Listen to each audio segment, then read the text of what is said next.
पण एआय ची एक राईडच करूया एकत्र. क्या बात आहे. हा, एआय ची राईड म्हणजे नेमकं काय प्रकार? एआय ची राईड म्हणजे त्याच्यामध्ये एकही ड्रायव्हर नसणार आहे, कुठलाही माणूस नसणार आहे, फक्त आपण दोघंच असणार आहोत आणि ती टॅक्सी आपल्याला चालक नाही. नाही, ड्रायव्हर नाही, ते कोणीच नाही गप्पा मारायला, फक्त आपण दोघच जण आणि आपण फक्त बॅकसीट ड्रायव्हिंग करायचं. चला होऊन जाऊ दे. हा, आपण आता राईड ऑर्डर करूया आपली. मग या कंपनीचं नाव काय? या कंपनीचं नाव वेमो आहे. ती गुगलचीच कंपनी आहे. त्यांनी 2009 मध्येच हा प्रोजेक्ट चालू केला होता ड्रायव्हरलेस कारचा आणि 2016 मध्ये त्यांनी ऑफिशियल वेमो कंपनी स्टार्ट केली. त्यांची ड्रायव्हरलेस टॅक्सी आत्ता 4 मार्चला ऑस्टिनमध्ये चालू झाली आहे आणि ते फिनिक्समध्ये पण ऑपरेट करतायत आणि लॉस एंजेलिस आणि सॅन फ्रान्सिस्कोमध्ये पण ते टेस्टिंग करतायत आता. म्हणजे ऑस्टिनमध्ये एकदम नवीन ताजी बातमी एकदम. अमेरिकन भाऊ घेऊन येतं तुम्हाला फ्रेश वेमो राईड गजानन परांजपे सोबत. चला माझ्यासोबत. एकदम नवीन सर्व्हिस असल्यामुळे सध्या तरी तुम्हाला वेमो राईड उबेर ॲप वरूनच बुक करावी लागेल आणि वेमो मिळेलच याची काहीही गॅरंटी नाही. आणि लक्षात ठेवा, सध्या तरी वेमोची सर्व्हिस ही ऑस्टिन डाउनटाउन पर्यंतच मर्यादित. वेमो राईड मिळाली मित्रांनो. 3 वेळेस आम्ही ट्राय केलं. पहिले गजाच्या मोबाईलवरनं, नंतर माझ्या मोबाईलवरनं आणि 3ही वेळेस आम्हाला नॉर्मल राईड मिळाली होती. पण आता शेवटी जाऊन आम्हाला त्याने वेमो राईड सोबत मॅच केलंय. Good job Gaja. आम्ही चक्क ते कॅपिटल सोडून दुसरीकडे आलोय वेमो राईड साठी. भविष्यातली गाडी कशी आहे? ओ आली इकडे. ती आहे गजा, ती आहे का? Let's see. 0 हीच आहे. अरे थांब, आम्ही आलो. हॅलो. अरे थांब, कुठे चालला? अरे हो थांब, तो पार्क करतोय. ही इज पार्किंग. हॅलो. आता गाडी कशी उघडायची? अनलॉक कार आलाय. Okay, perfect. चला. Good afternoon Gajanan. कसलं भारी इंटेरियर. फक्त एक जण मिसिंग येतो म्हणजे ड्रायव्हर. करायचं का? भारी आहे. हो, स्टार्ट राईड करूया का? तू मोबाईल वर कर. Yes, start ride. आपल्याला इकडनं पण ऑप्शन आहे स्टार्ट राईड करायचा. मी ऍप बंद केलाय. ओके. मागचा दरवाजा उघडा होता त्याच्यामुळे त्याने राईड स्टार्ट नाही करू. स्टार्ट राईड करूया. परफेक्ट. अरे बाबा. हॅलो. उतटकी.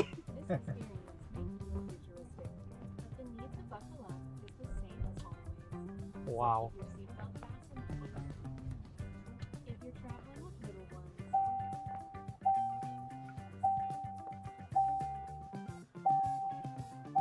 मागे कोणीतरी सीट बेल्ट लावला नाहीये त्याच्यामुळे गाडी वॉर्निंग देते. सीट बेल्ट ऑन करा. अरे सिग्नलला थांबली आहे ही. कसं शक्य आहे बरं ही गाडी विदाउट ड्रायव्हरची आपल्याला एका ठिकाणाहून दुसऱ्या ठिकाणी नेते?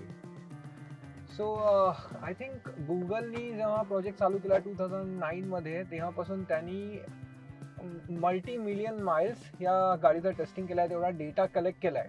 तो सगळा डेटा आहे.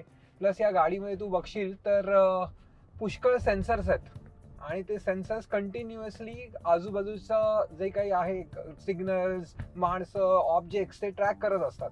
गाड्या सगळंच. एक्झॅक्टली. आणि त्याच्यावरनं विथ मॅप्स आणि एक्झॅक्ट ऑल द डेटा जो आहे या गाडीमध्ये, त्याच्यावरनं डिरेक्शन्स ठरवतात. आता म्हणजे ह्या स्क्रीनवर तुम्ही बघू शकता मित्रांनो. बघा, ही जशी गाडी जाते तसं त्या गाडीचं आपल्याला इथे अॅनिमेशन दिसतंय. म्हणजे जे वेमोला दिसतंय ते तुम्हाला ह्या स्क्रीनवर दिसतंय. आणि जसं गजानन म्हणतोय त्या चित्रानुसार मग ती गाडी डिसाईड करते कुठं जायचंय. आता वरती जे आहे त्याला लिडार म्हणतात, राईट? करेक्ट. ते लिडार आहे वरती जे आहे ते. आणि लिडारचा सोप्या भाषेत सांगायचा झाला तर अर्थ की ते बेसिकली डिटेक्टर आहे. तो ऑब्जेक्ट डिटेक्ट करतो. तो आणखीन तो मॅप करतो आणि त्याच्याप्रमाणे पाथ डिसाईड करतो कसं जायचं ते. आणि तू एक नोटीस केलं असशील तर की ही गाडी खरंच नियम फॉलो करते. म्हणजे ऑरेंज लाईट झाला तर ती ऍक्च्युली स्लो डाऊन केलं तिने. हो. म्हणजे नाहीतर आपण असतो तर पहिल्यांदा आपला पाय ऍक्सिलेटर वरती गेला असता. ठीक आहे एक्झिट करूया. चला. वेमो फक्त डाऊनटाऊन मध्येच पळते, त्यामुळे या व्हिडिओच्या फुटेजसाठी आम्हाला 3 वेळेस त्या Bye वेमो bye. राईडला बोलवावं लागलं. बाय बाय वेमो.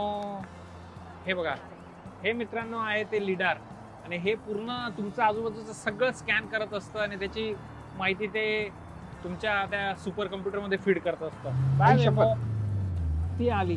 अरे थांब थांब, हे थांब. अरे थांब.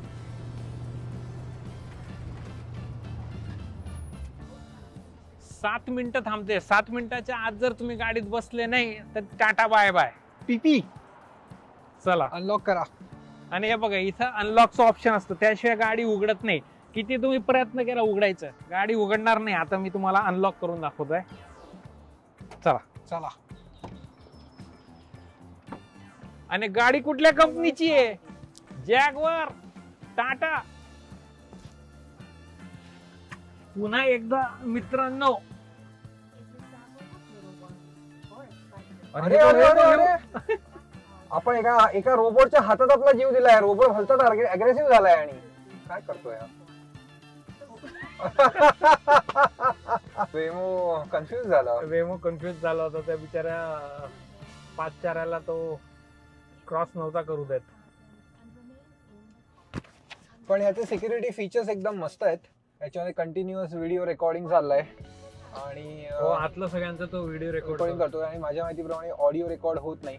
कोणीतरी काहीतरी फालतू प्रश्न विचारणार नाही, मग तुम्ही कुठले, काय करता, कुठे चाललायत, असले उगाच फुकटच्या चौकशा नाही होणार आहे तिकडे. त्याच्यामुळे हे मस्त आहे एकदम. इथून सगळं तुम्ही म्युझिक चेंज करू शकतात, व्हॉल्यूम कमी जास्त करू शकतात. आणि बघा, आता तुम्हाला जर थांबवायची असेल अचानक गाडी तर तुम्ही पुल ओव्हरही करू शकतात.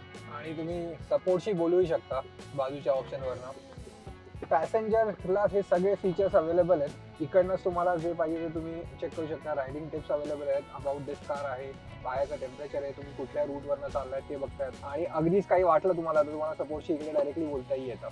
मला तर असं वाटतंय गजानन, हे ना लहान मुलांसाठी किंवा बायांसाठी ही गाडी फारच चांगली आहे. हो, एकदम सेफ्टी फीचरच्या दृष्टीने त्यांना पुष्कळच याच्यामध्ये इझिली कधीही रात्रीच्या वेळेला किंवा ऑड टाइम्सला कधीही ट्रॅव्हल करता येऊ शकतं.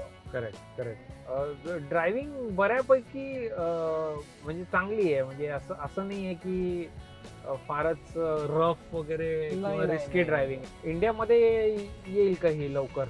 इंडियामध्ये म्हणजे जोक्स अपार्ट, इंडियामध्ये घेण्यासाठी एक गोष्ट इम्पॉर्टंट आहे की ते लीगल फ्रेमवर्क आणि लॉज तिकडचे बनवणं आणि स्पेसिफिकली चेंज करणं खूप इम्पॉर्टंट आहे.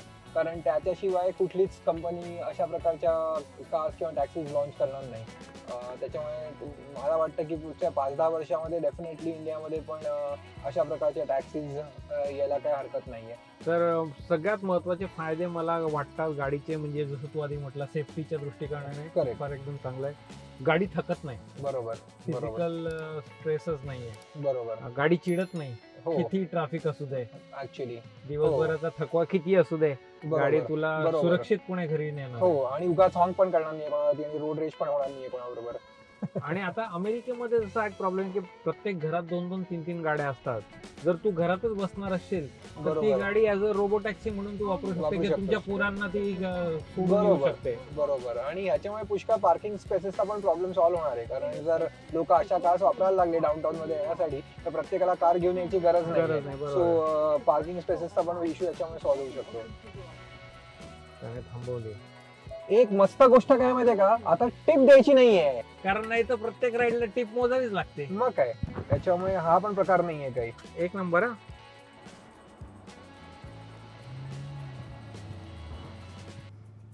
बघा, इथे सगळे कंट्रोल्स आहेत.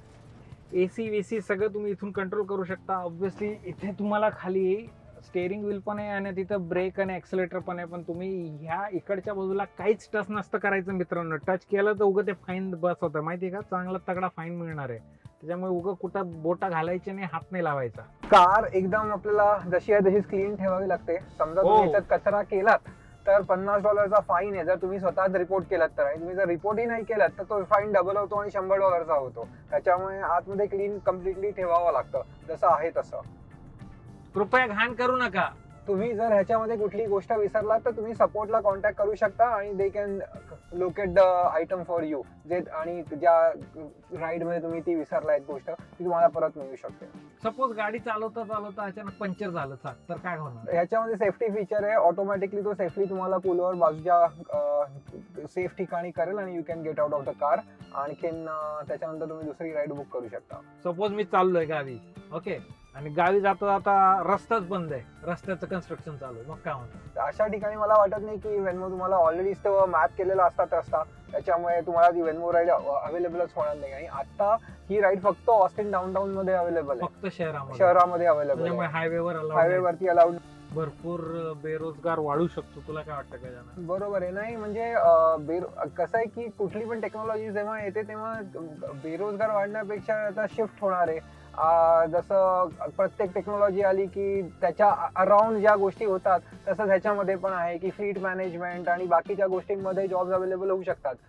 ड्रायव्हिंगचा जरी ड्रायव्हरचे जॉब कमी झाले तरी सुद्धा आणखीन हे होईला सुद्धा पुष्कळ वेळ लागणार आहे. हे काय असं ओव्हरनाईट होणारं नाहीये. आणखीन सगळ्यात महत्वाचं म्हणजे बॅकसीटचा जॉब, ड्रायव्हिंगचा जॉब कमी होऊन जाणार आहे. कोणाला इथे बसून इकडे उगाच कमेंट्स करता येणार नाही की खूपच घाईत ड्रायव्हिंग चाललाय. मी म्हणजे जर बायकोला जात असेल तर बायकोला बोलायला चान्सच नाही आपल्याला की कसा चालवतोय, जरा हळू चालव, बघून चालव वगैरे वगैरे. मला असं वाटतं की याच्यामुळे अजून एक तोटा हा आहे की आपण टेक्नॉलॉजीला आपल्या जीवनावरती अजून जास्त कंट्रोल हळूहळू देत चाललोय. बरोबर आहे, अगदी तसंच होणार आहे ते की ड्रायव्हिंग ही इकडे आता नेसेसिटी आहे की तुम्हाला ड्रायव्हिंग आलंच पाहिजे, त्याच्याशिवाय तुम्ही इकडे राहू शकत नाही. तो हळूहळू डिपेंडन्सी कमी होऊन जाणार आहे. आणखीन अशा टेक्नॉलॉजीमुळे ऑब्व्हियसली त्याची मदतच होणार आहे. आय वुड से की ओल्ड एज पीपल्सना किंवा यंगर जनरेशनला ज्यांना 16व्या किंवा 18व्या वर्षी ड्रायव्हिंग लायसन्स साठी स्ट्रगल करावा लागतो त्यांना ते करायची गरज नाहीये. आता एक मेन प्रॉब्लेम आता कसा आहे की आणि हा इव्हेंच्युअली होईल ठीक, पण आता ह्युमन ड्रायव्हर्स आणि रोबोट्स आर को एक्झिस्टिंग. आणि त्याच्यामध्ये प्रॉब्लेम असा आहे की रोबोट्स आर डिसिप्लिन्ड आणि ह्युमन्स आर नॅचरली डिसिप्लिन्ड. म्हणजे जसा होईल तसा डिसिप्लिन्ड. त्याच्यामुळे ते को एक्झिस्टन्स मध्ये थोडंसं फ्रिक्शन होणारच आहे की रोबोट एका प्रेडिक्टेड मॅनर मध्ये जाणार आहे, पण आपल्याला सवय असते विथ नॅचरल इन्स्टिंक्ट जायची. त्याच्यामुळे आता जस्ट राईड करताना आपण असं बघितलं की थोडीशी गाडी आपल्याला आतमध्ये येण्यासाठी स्पेस करत होती, पण मागून जो ड्रायव्हर आला त्यांनी ते अँटिसिपेट केलं नव्हतं. त्याच्यामुळे अशा प्रकारे तो चिडला. त्याच्यामुळे अशा प्रकारच्या गोष्टी होऊ शकतात. नवीन कुठल्याही तंत्रज्ञानाचं जेव्हा अशा गोष्टी आपण वापरतो तेव्हा थोडीफार रिस्क असते किंवा त्याच्यामध्ये काही ना काही तंत्रज्ञानामध्ये चुका होऊ शकतात किंवा उणिवा असतात. तर अशा वेळेस तुम्हाला लोक एका वेगळ्या नजरेने बघू शकतात, अरे हा काय वेमोची राईड वापरतोय पण लोकांना का त्रास देतोय. पण याच्यामध्ये वाईट वाटून घेण्यासारखं काही नाही, टेक्नॉलॉजी आहे, हळूहळू ते हे सगळे प्रॉब्लेम सॉल्व्ह होतील. बरोबर आहे. आणि दुसरी एक महत्वाची गोष्ट म्हणजे आता या राईडची प्राइस जी आहे ती सेम उबरच्या प्राइस सारखीच आहे. पण over the period of time मला असं वाटतं की राईडच्या प्राइसेस खूप कमी कमी कमी होत जाणार आहेत, कारण मॅन्युअल लेबर कमी होणार आहे, त्याच्याप्रमाणे प्राइसेस पण कमी होणारच आहेत. इन्शुरन्स कॉस्ट कमी होईल, राईट? बरोबर बरोबर. तुझा ड्रायव्हरची कॉस्ट नाही, इन्शुरन्स. बरोबर. आणि गाडी इनहेरंटली जास्त सेफ गाडी आहे. मला वाटतं की हे खूप प्रॉमिसिंग टेक्नॉलॉजी आहे आणि खूपच ॲश्युरिंग टेक्नॉलॉजी आहे. आणखीन आपल्याला ही ऑस्टिनमध्ये ट्राय करायला मिळाली. वी आर लकी इनफ की आपल्याला इनिशियली हे ट्राय करता आलं आणि आय एम शुअर की याच्यामध्ये अजून नवीन नवीन फीचर्स येत राहतील, मोर कस्टमायझेबल फीचर्स येत राहतील. पण ओव्हरऑल राईडचा एक्सपिरियन्स खूपच छान होता, सेफ होता. अगदी अगदी बरोबर. फारच एक्साइटिंग आहे. एकदम असं वेगळ्या प्रकारचं फिलिंग आहे की आपल्या हातामध्ये कंट्रोल नाहीये, पण आता हे ते फिलिंग फार वेगळं आहे. पण येस, एक्साइटिंग टाइम्स आणि हळूहळू अजून जास्त ऑप्शन्स येतील आणि अजून मजा येईल फ्युचर राईड्स मध्ये. एक नंबर म्हणजे मजा झाली एकदम एक्साइटिंग आणि काहीतरी नवीन. एक्झॅक्टली. व्हेरी युनिक आणि आपण ऍक्च्युअली बघतोय की फ्युचर कुठे चाललंय आपलं. Yes yes.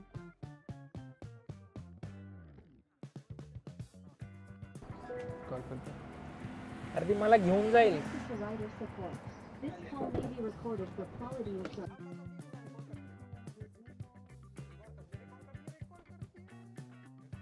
कस्टमर सपोर्ट माझ्याशी बोलायला लागलाय. हो. अरे कस्टमर सपोर्ट माझ्याशी बोलायला लागलाय, तुम्ही पोस्ट लाईन का निघत नाही म्हणून. शपथ, भारी होते. Bye bye. तर मित्रांनो, ही होती ऑस्टिन मधली वेमोची ऑटोनॉमस विना चालक टॅक्सी राईड. तुम्हाला हा व्हिडिओ कसा वाटला हे खाली कमेंट करून नक्की कळवा. आणि जर हा व्हिडिओ आवडला असेल तर हा दुसरा व्हिडिओ नक्की बघा. भेटूयात लवकरच एका नवीन व्हिडिओ मध्ये. तोच तर वाजव रे.